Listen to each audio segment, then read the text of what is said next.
You know, in a world that runs on Wi-Fi and cell towers, we kind of take being connected for granted. But what happens when it all goes dark? Turns out there's a powerful, resilient communication system that works when everything else fails. And today, we're going to explore exactly how it does it. I want you to picture this. A massive storm hits. The power grid goes down. The digital world is completely dark. And your smartphone? Well, it's just a fancy paperweight now.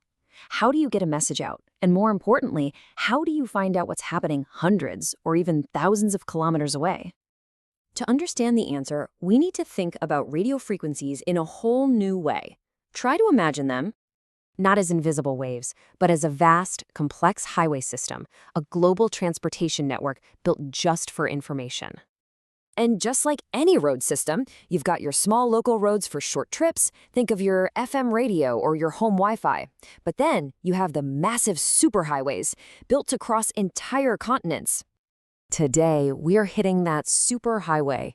We are diving into the high-frequency band, better known as HF, the undisputed king of long-range radio communication.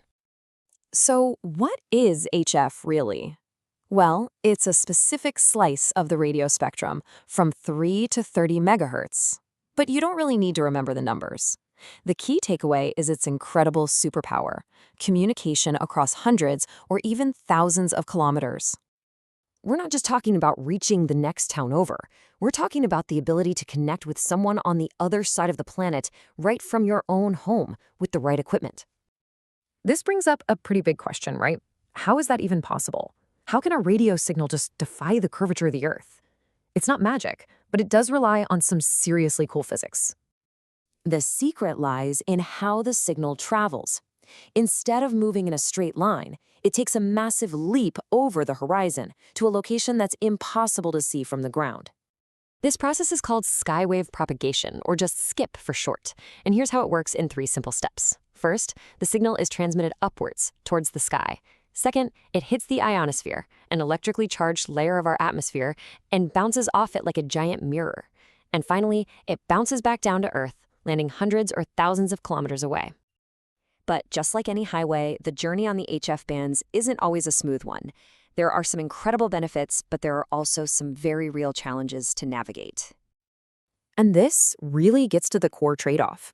On the plus side, you get that amazing international reach, making it the ultimate emergency backup. It can also run on surprisingly low power. But the downsides? Well, you often need a pretty big antenna, the signals can get disrupted by solar weather, and it takes a bit of skill to tune things in just right and cut through all the noise. So, with this unique set of qualities, who are the main drivers on this global information highway? Who actually relies on this technology day in and day out? Well, its users are a really fascinating mix. You have hobbyists known as DXers, who are all about the thrill of making contact with the most distant radio stations possible. You've got the absolutely critical emergency communication teams who provide that vital link when all other infrastructure is gone. And you've got adventurers and expedition leaders who rely on it in the most remote corners of the globe, far from any cell tower. And that really says it all. When every other network has failed, HF is the lifeline. It's the ultimate backup plan, the connection that stays on when our digital world goes silent. Which leads us to one last important question. In our hyper-connected digital age, is a technology that literally bounces signals off the atmosphere still relevant? Well, maybe its relevance isn't about our daily lives, but about that one day when everything else fails. So next time the network goes down, listen closely. The answer might just be coming in loud and clear.